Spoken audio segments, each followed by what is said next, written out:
Before the world knew his name, before global headlines, before sanctions, summits, and war rooms, Vladimir Putin was invisible. Not famous, not powerful, not important. At least, that's what most people believed.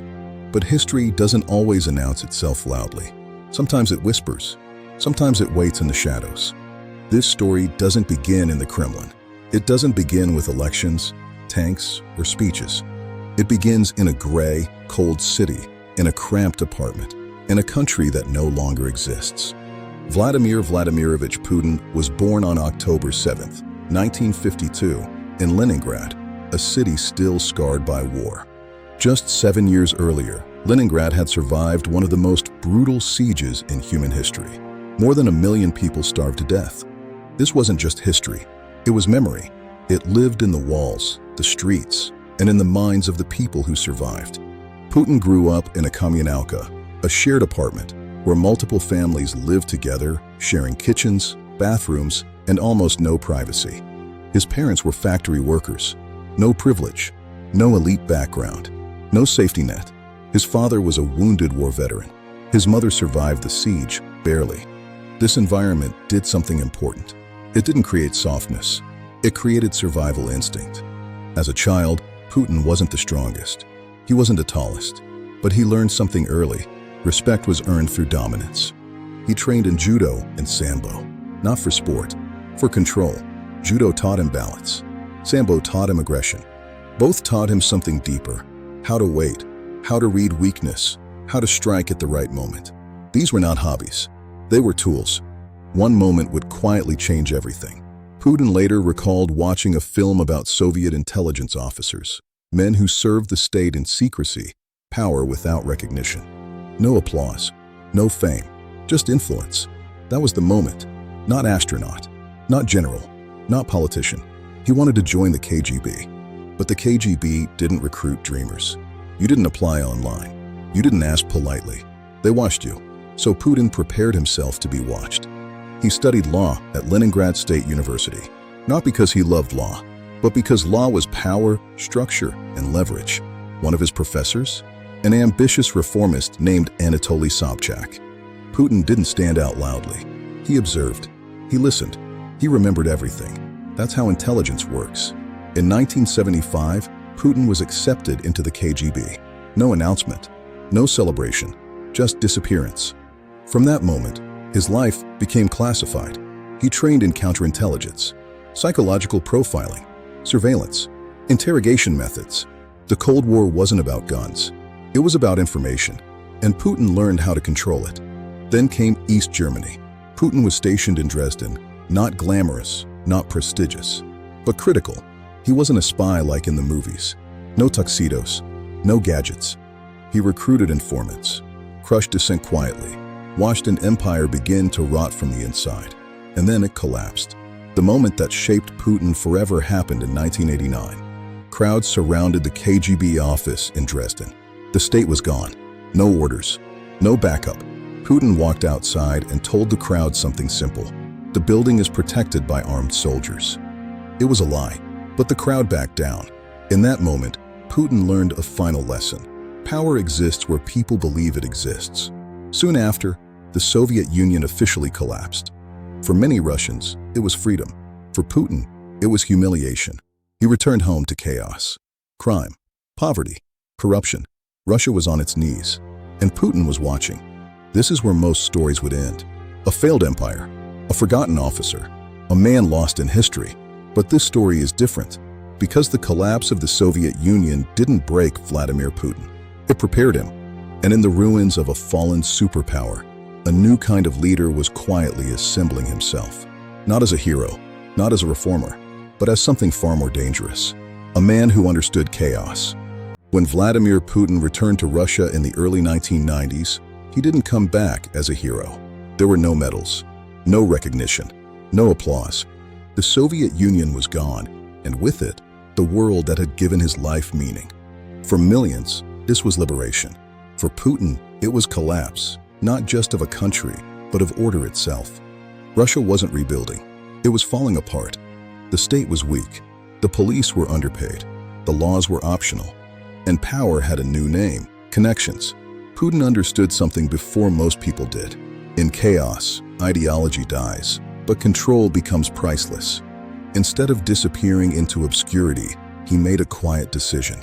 He stayed close to power. Not the loud power, not television power. The kind that sat in offices, signed papers, and made problems vanish. That's when fate reappeared in the form of one man, Anatoly Sobchak. Sobchak was a reformist, a liberal, a believer in Western-style democracy. He became mayor of St. Petersburg, newly renamed from Leningrad, and needed loyal people. Putin didn't sell ideas. He sold reliability. No speeches, no ambition on display, just quiet efficiency. Sobchak hired him as a deputy. And this is where Putin truly began to rise, not upward, but inward. Putin's role wasn't glamorous. He handled foreign relations, permits, licenses, contracts. But St. Petersburg in the 1990s wasn't a normal city. It was a battlefield.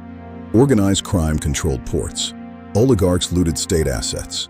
Western companies flooded in, chasing cheap resources. Billions of dollars passed through the city, and Putin was positioned right in the middle of it. Something strange began to happen. Scandals erupted around the mayor's office. Missing funds, corruption allegations, investigations.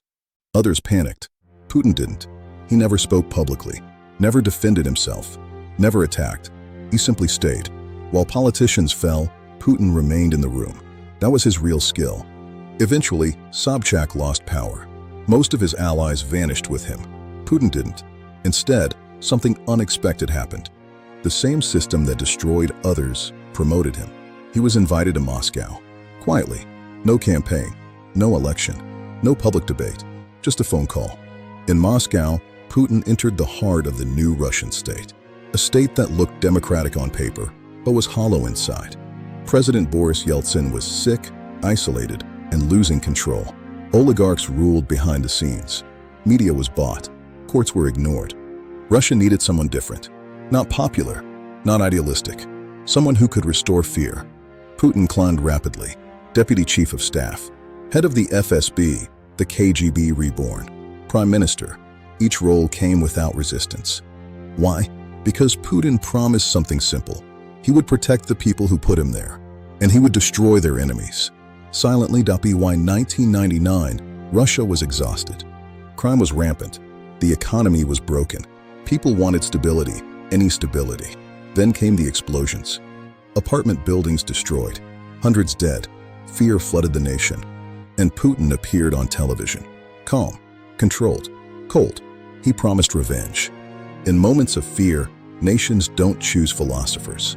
They choose protectors. Putin didn't campaign. He emerged. And Russia followed. Not because they loved him, yet, but because they were tired of being weak. By the end of 1999, Boris Yeltsin resigned. He named Vladimir Putin acting president. Just like that. From spy to shadow bureaucrat to the most powerful man in Russia. The world barely noticed. But Russia did. And it was only the beginning. By the end of 1999, Boris Yeltsin resigned. He named Vladimir Putin acting president. Just like that. From spy to shadow bureaucrat to the most powerful man in Russia. The world barely noticed. But Russia did. And it was only the beginning.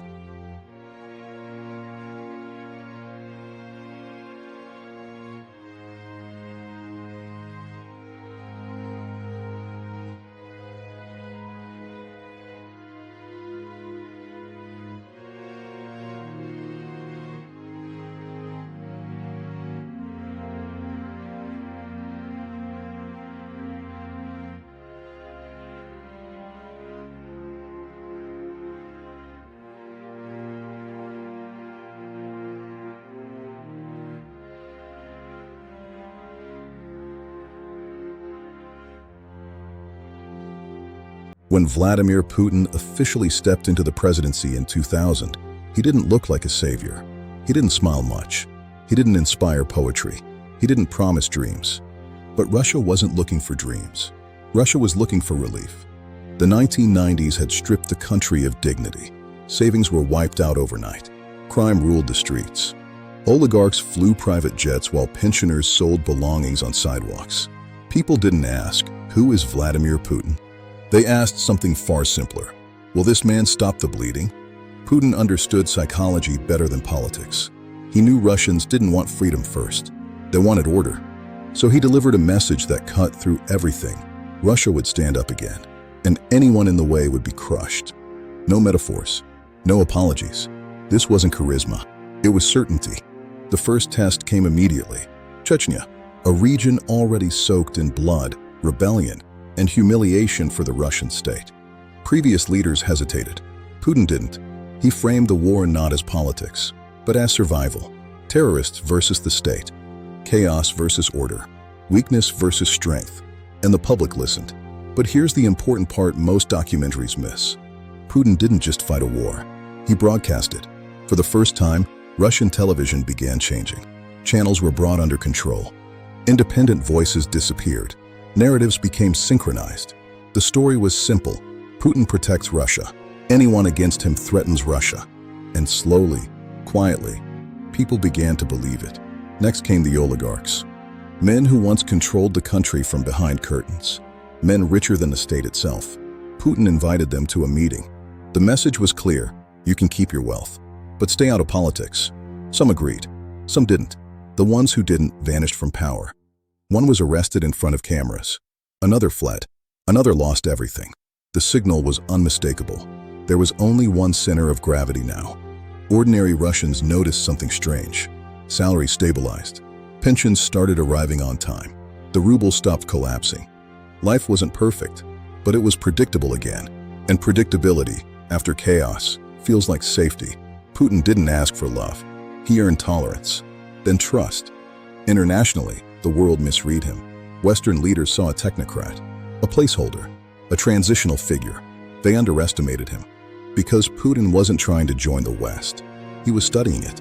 Its weaknesses, its arrogance, its short memory. By the end of his first term, Putin had achieved something rare. He wasn't just president. He was necessary. The system no longer worked without him. Media, courts, security forces, all aligned. And Russia, tired of instability, accepted the trade. Less freedom, more order. For many, it felt like a fair deal. And that's when something changed. Putin stopped reacting. He started designing, not just policy, but the future. A future where power wouldn't rotate. It would remain. The spy had learned democracy's limits. Now he was ready to redefine the game. A future where power wouldn't rotate. It would remain. The spy had learned democracy's limits. Now he was ready to redefine the game. Part 3 end.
By 2008, something unusual happened.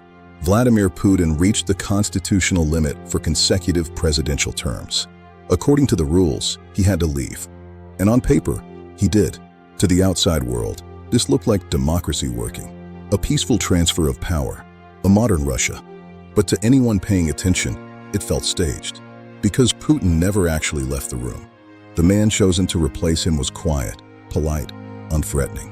Dmitry Medvedev, a lawyer, a technocrat, a loyalist. Medvedev became president. Putin became prime minister. But power didn't move with the title. It stayed with the man who built the system. This period wasn't a retreat. It was a test. Putin was watching how the system behaved without him in the highest seat.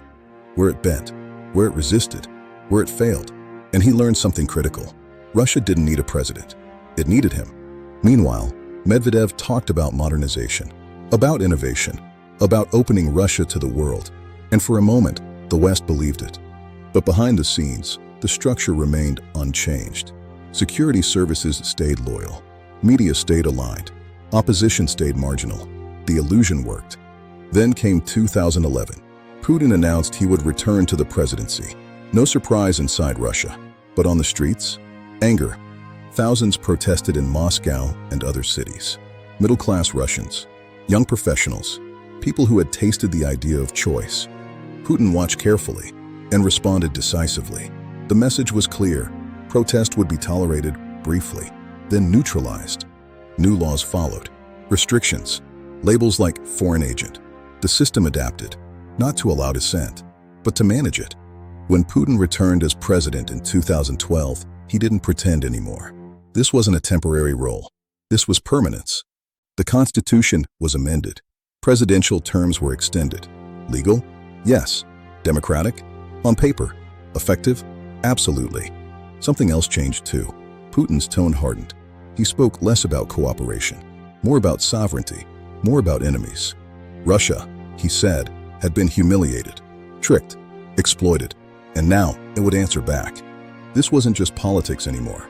It was identity. Putin positioned himself not as a politician, but as a symbol of strength, of continuity, of resistance to chaos. For millions, that was enough. They didn't need elections. They needed certainty. By the end of this period, one truth was undeniable. Russia's future was no longer tied to institutions. It was tied to one man, and the world was about to feel the consequences. Part 4 end. By the end of this period, one truth was undeniable. Russia's future was no longer tied to institutions. It was tied to one man, and the world was about to feel the consequences.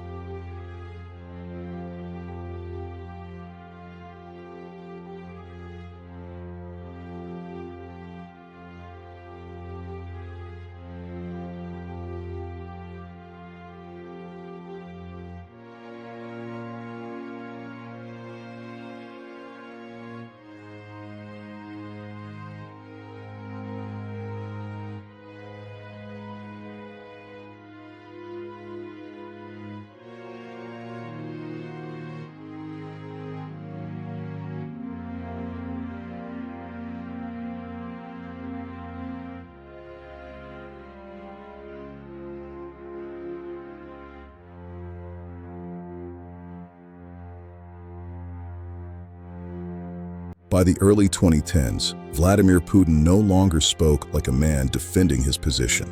He spoke like a man correcting history. Inside Russia, the message was becoming sharper. The collapse of the Soviet Union wasn't liberation. It was betrayal. Millions had lost status overnight. Borders had moved without permission. Former allies now hosted foreign troops. Putin didn't frame this as nostalgia. He framed it as unfinished business. The first signal to the world came earlier than many remember. In 2008, war erupted with Georgia. It was brief, decisive, and intentional. Russian forces moved fast, too fast to be improvised. This wasn't about territory alone. It was about a message. NATO would not expand eastward without consequences. The West reacted with words. Putin measured reactions carefully. Sanctions were mild. Diplomatic outrage faded quickly. A lesson was learned. Then came 2014, the moment that reshaped Europe. Ukraine shifted toward the West. A president fell, the streets filled with flags. Putin saw not democracy, but a threat. Within days, masked soldiers appeared in Crimea. No insignia, no declarations, just control. A referendum followed. Russia absorbed Crimea. To the world, it was annexation. To Putin, it was correction. He spoke of history, of Russian blood, of destiny. Inside Russia, approval soared. Putin didn't just take land. He took momentum. Sanctions came harder this time. Banks restricted. Travel bans. Economic pressure. Putin responded by turning inward. Self-sufficiency. Patriotism. Sacrifice. He told Russians, "We are surrounded." And history taught them what that meant. Then came the spectacle. The 2014 Sochi Olympics. A flawless showcase. Billions spent. A perfect image of a modern Russia. While the world watched sports, Putin watched geopolitics. By now, the pattern was clear. Putin didn't react to the world. He tested it. Push, pause, measure, advance. And each time, the line moved. Inside Russia, criticism faded. Opposition voices were marginalized. Media tightened further. The narrative was complete. Russia was back. Feared again. Respected again. At least, that's how it felt at home. Putin had achieved something rare. He made geopolitics personal, not abstract, not distant. Every sanction, every criticism, every headline became proof of his argument. That Russia stood alone and needed him. Part 5 end. That Russia stood alone and needed him. Part 5 end.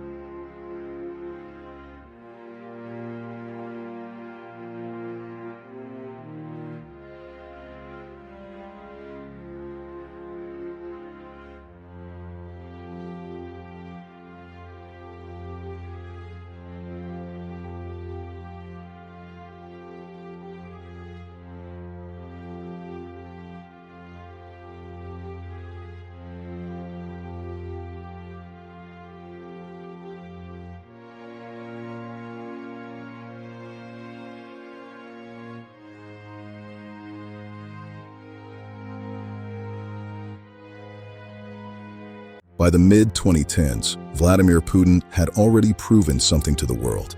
You didn't need tanks to move borders. You didn't need bombs to destabilize enemies. Sometimes you just needed stories. This was the phase where war stopped looking like war. No declarations, no uniforms, no fronts, only influence. Putin understood something many governments still didn't. Modern societies are fragile, not because of weapons, but because of beliefs. Trust in elections. Trust in media, trust in truth itself. If you can fracture that trust, you don't need to win. You just need to confuse. This is where the information war began. Not loudly, not officially. Russian-linked media outlets expanded globally. English-speaking channels, professional studios, calm, confident presenters. They didn't shout propaganda. They asked questions. What if your leaders are lying? What if democracy isn't what you think? What if truth has more than one side? At the same time, something else was growing quietly. Online. Accounts that looked real. Profiles with photos, families, opinions. But they weren't real. They argued. They provoked. They amplified division. Race. Politics. Fear. The goal wasn't persuasion. It was polarization. Western intelligence agencies eventually spoke up. They pointed to troll farms, to coordinated campaigns, to election interference. Putin didn't deny it seriously. He mocked the idea. Do you really think Russia controls your democracy? And many people laughed. That was the brilliance of it. Then came cyber operations. Silent, invisible, power grids tested, government servers probed, data leaked, timed, weaponized. No fingerprints, no signatures, just impact. This wasn't about destruction. It was about doubt. Inside Russia, this phase served another purpose. It reinforced the siege mentality. Putin told his people, they attack us with lies. They fear us. They want to weaken Russia. And again, history did the heavy lifting. Russians knew what it meant to be surrounded. They had lived it. What made this phase different was deniability. If accused, deny. If proven, distract. If cornered, accuse back. There was no battlefield to point to, only noise. And noise is hard to stop. By now, Putin wasn't just a national leader. He was a disruptor. Someone who didn't play by the rules, because he didn't believe the rules were neutral. To him, this wasn't aggression. It was symmetry. The West still debated intentions, still searched for proof, still argued internally. Putin watched patiently, because while democracies argue, decisions stall, and stall creates openings. This was power without occupation, influence without invasion, war without smoke, and it worked, until the day it didn't. Because eventually, information war bleeds into something else.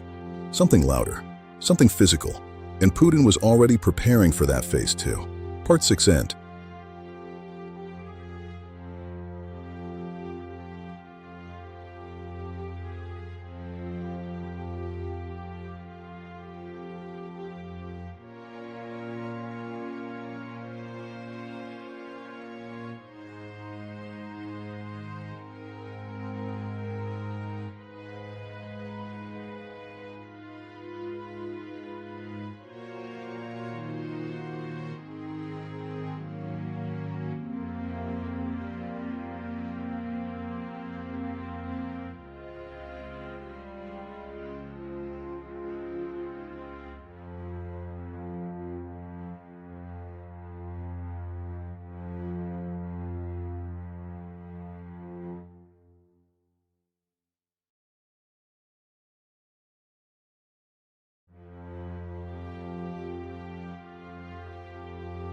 By the late 2010s, Vladimir Putin was no longer presented to Russians as a politician. He was presented as something older, something familiar, a protector, a judge, a constant. This wasn't accidental. It was constructed, carefully, relentlessly. The image evolved. Putin practicing judo, Putin riding horses through Siberia, Putin diving, flying, fishing, commanding. Not speeches, symbols. Each image whispered the same message. He is strong. He is disciplined. He is one of us. Propaganda didn't scream ideology. It told stories. Stories about chaos in the 1990s. Stories about enemies at the gates. Stories about a man who restored dignity. And over time, criticism began to feel inappropriate. Not illegal, not dangerous, just wrong. The concept of Putinism wasn't written into law. It was absorbed. Respect authority, value stability, distrust outsiders, sacrifice comfort for greatness. This wasn't dictatorship. It was identity. Opposition still existed, but it was reframed, not as political rivals, but as traitors, foreign-backed, disconnected from real Russia. Critics weren't debated. They were dismissed. Putin rarely responded directly. He didn't need to. The system spoke for him. Television, church, military, education, all synchronized. What made this phase powerful was consent, not forced loyalty, but chosen acceptance. Many Russians didn't believe Putin was perfect. They believed he was necessary. And necessity silences doubt. Internationally, the image hardened too. Putin wasn't trying to be liked anymore. He embraced the role of antagonist, a man unafraid to say what others wouldn't, a leader who rejected Western lectures, a symbol of resistance to global uniformity. For some abroad, he even became admired. At home, the line between state and self blurred completely. Criticizing Putin began to feel like criticizing Russia itself. And once a leader becomes inseparable from the nation, removing him feels unthinkable. Removing him feels unthinkable. By now, the myth was complete, not built on lies alone, but on memory, fear, pride, and fatigue. The spy had become the symbol. The symbol had become the system. And systems, once personal, do not end quietly. Part 7 end. The symbol had become the system. And systems, once personal, do not end quietly. Part 7 end.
By 2020, something subtle but profound shifted around Vladimir Putin. Not in speeches, not in laws, but in distance. Physical distance, emotional distance, political distance. The world slowed down, borders closed, cities emptied, and Putin retreated inward. The pandemic didn't just isolate nations. It isolated leaders. For Putin, isolation became structure. Meetings moved to vast halls. Guests sat meters away. Tables stretched impossibly long. What looked strange to outsiders felt intentional inside.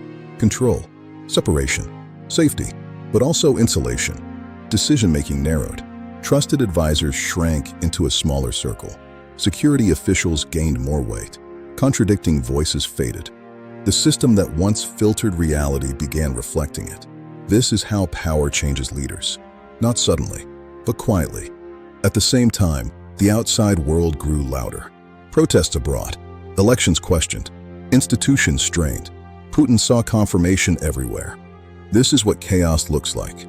Russia, by contrast, looked stable, locked down, controlled, predictable. To Putin, that wasn't repression. It was proof of correctness. Then came constitutional changes. Again, resetting term limits, extending the future. Putin could now rule for years, decades, if he chose. The announcement was almost casual, as if permanence had always been assumed. But isolation has a cost. When leaders hear fewer voices, certainty grows. Doubt disappears. Complexity flattens. History becomes a straight line. And Putin's view of history was becoming sharper and narrower.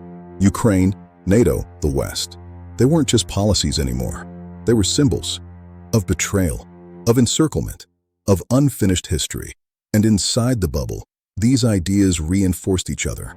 By the end of this period, Putin wasn't reacting to events. He was preparing to resolve them, decisively. Finally, isolation didn't weaken him. It convinced him. History shows this pattern again and again. Long-serving leaders don't fear action. They fear irrelevance. And for Putin, relevance had become synonymous with destiny. Part 8 end.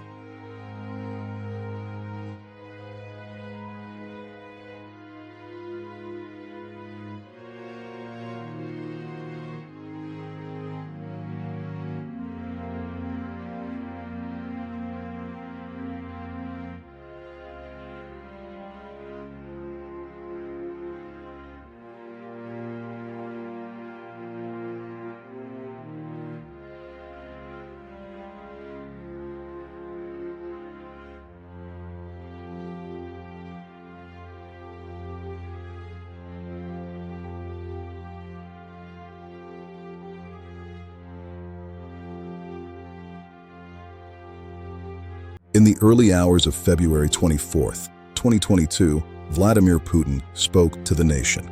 The tone wasn't emotional. It wasn't dramatic. It was clinical. He spoke of history, of borders drawn unfairly, of threats that had gone unanswered for too long. And then, with a few carefully chosen words, he crossed a line the world had spent decades trying not to redraw. Russia invaded Ukraine. To the outside world, it looked sudden. To Putin, it wasn't. This decision had been forming for years. Every grievance layered on top of the last. Every warning dismissed. Every compromise rejected. In his mind, this wasn't aggression. It was resolution. The plan was simple. Too simple. A rapid advance. A quick collapse. A leadership change in Kiev. History had taught Putin that the West hesitates. That sanctions arrive late. That unity fractures under pressure. But this time, history refused to follow the script. Ukraine didn't fall. It resisted. Cities held.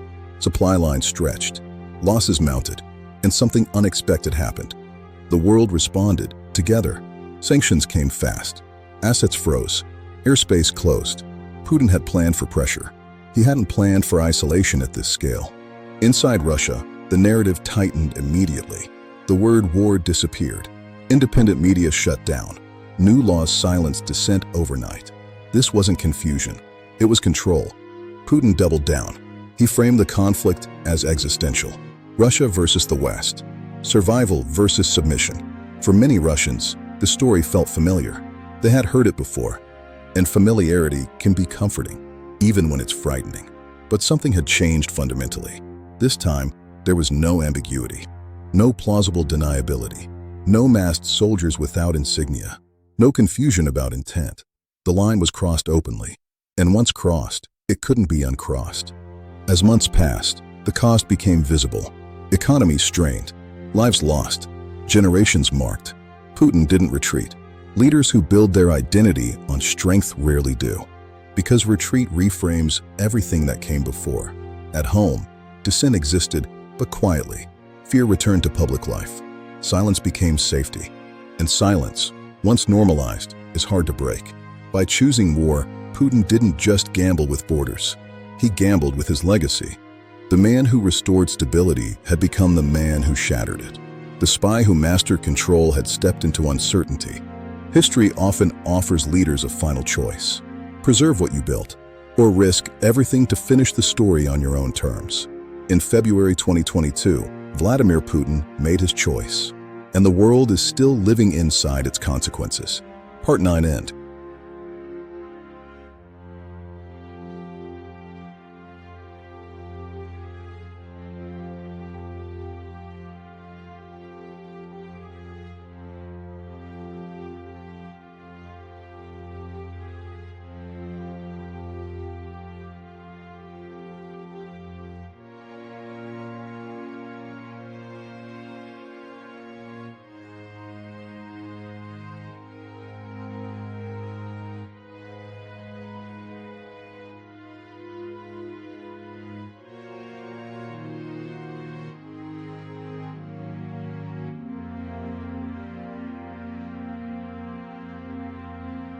History usually gives us endings. Clear ones, pages that close. But with Vladimir Putin, there is no ending yet. Only continuation, only consequence, only a question still unfolding. Today, Putin stands as one of the most consequential figures of the 21st century. Not because he was universally loved, not because he was universally feared, but because he changed trajectories. He reshaped Russia's relationship with power, truth, and the world. And he did it not in one dramatic moment, but through accumulation, decision by decision, silence by silence, line by line. Supporters see a man who restored dignity, a country humiliated in the 1990s, now standing defiant. They point to stability, to sovereignty, to resistance against a world they see as hypocritical and hostile. To them, Putin didn't isolate Russia. He protected it. Critics see something else, a man who personalized power, who hollowed institutions, who turned history into justification. They see lost potential, lost lives, lost futures. They argue that Russia could have been strong without being alone. What makes Putin unique isn't just what he did, it's how he did it. He didn't arrive as a revolutionary. He arrived as a functionary. He didn't overthrow the system. He absorbed it. He didn't shout ideology. He whispered inevitability. And inevitability is hard to argue with. The spy never stopped thinking like a spy. He studied weaknesses. He exploited timing. He waited for moments when others hesitated. In that sense, Putin never really changed. The world around him did. Now, Russia faces a future shaped by long decisions. Sanctions, demographics, technology, war fatigue. The system Putin built is resilient, but also rigid. And rigidity can be dangerous in a changing world. As for Putin himself, he has outlasted rivals, outlasted presidents, outlasted expectations. But history is patient. It doesn't rush judgment. It waits. And when it finally speaks, it rarely repeats the stories leaders tell about themselves. So how will Vladimir Putin be remembered? As the man who saved Russia from chaos? Or the man who locked it into conflict? As a strategist who outplayed the world? Or a leader who mistook control for destiny? The answer isn't written yet, because this story is still happening, from spy to president to symbol. This was not the story of a single man rising. It was the story of a nation choosing certainty over doubt and living with the cost. Part 10 end. Final.